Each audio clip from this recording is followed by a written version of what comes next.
بسم اللہ الرحمن الرحیم۔ خوش آمدید۔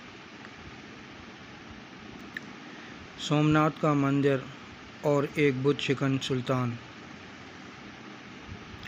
سومناتھ کا مندر اتنا بڑا تھا کہ ہندوستان کے سب راجے اس کے لیے جاگیریں وقف کرتے، اپنی بیٹیوں کو خدمت کے لیے وقف کرتے، جو کہ ساری عمر کنواری رہتیں، اور انہیں دیوداسیاں کہا جاتا۔ ہر وقت 2000 برہمن پوجا پاٹ کرنے کے لیے حاضر ہوتے اور 500 گانے بجانے خوبصورت عورتیں اور 3000 قوال ملازم تھے۔ سومناتھ کے بت کی چھت 56 ستونوں پر قائم تھی۔ وہاں مصنوعی یا سورج کی روشنی کا بندوبست بالکل بھی نہیں تھا، بلکہ ہال کے قندیلوں میں جڑے اعلیٰ درجے کے جوہرات روشنی مہیا کرتے تھے۔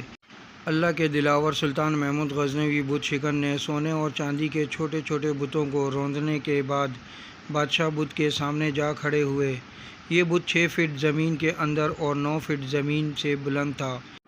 اسی دوران شہر کے معزز سمجھے جانے والے ہندوؤں نے منہ مانگی مال و دولت کی پیشکش کی کہ سومناتھ کے بادشاہ بت کو کچھ نہ کہیں۔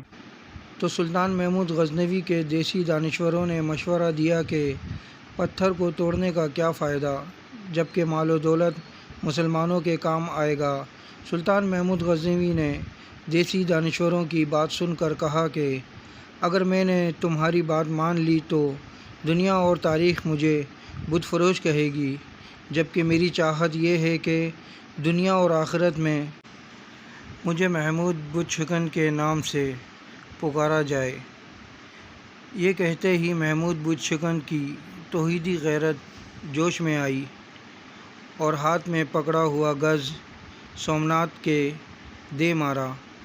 اس کا منہ ٹوٹ کر دور جا گرا۔ پھر سلطان کے حکم پہ اس کے 2 ٹکڑے کیے گئے تو اس کے پیٹ سے اس قدر بیش بہا قیمتی ہیرے، جوہرات اور موتی نکلے کہ جو ہندو معززین اور راجاؤں کی پیش کردہ رقم سے 100 گنا زیادہ تھے۔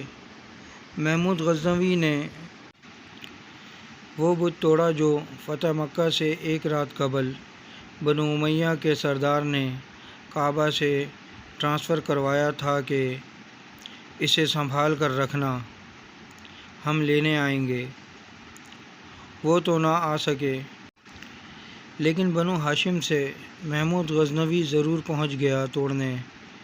اسی لیے کافر مورخین سلطان کو ڈاکو کہتے ہیں، جبکہ اسلام اسے مال غنیمت کہتا ہے۔ یاد رکھیں، غیرت مند مسلمان بت شکن ہے، بت فروش نہیں۔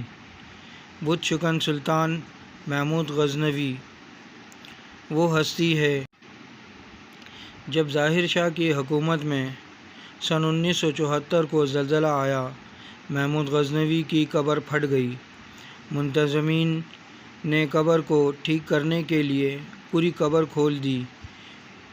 اس کو مرے ہوئے 1000 سال ہو گئے تھے۔ ان کی قبر میں عجیب منظر تھا، اس کا کفن تک میلا نہیں ہوا تھا۔ 1000 سال بعد بھی اس کا کفن ویسا کا ویسا ہی تھا۔ اس کا ہاتھ سینے پر تھا اور کفن سینے سے کھلا ہوا تھا۔ ایسے لگتا تھا کہ جیسے اسے آج ہی کوئی قبر میں اتار کر گیا ہے۔ اس کے ہاتھ کو ہاتھ لگایا گیا تو وہ نرم و نازک تھا۔ ساری دنیا میں اس بات کی خبر پھیل گئی۔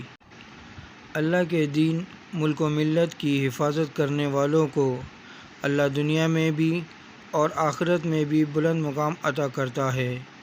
ویڈیو اچھی لگے تو لائک کریں، کامنٹس کریں، شیئر کریں، اور میرا یوٹیوب چینل سبسکرائب کریں اور بیل آئیکن کے بٹن کو دبائیں تاکہ ایسی اچھی ویڈیو آپ کو متواتر مل سکے۔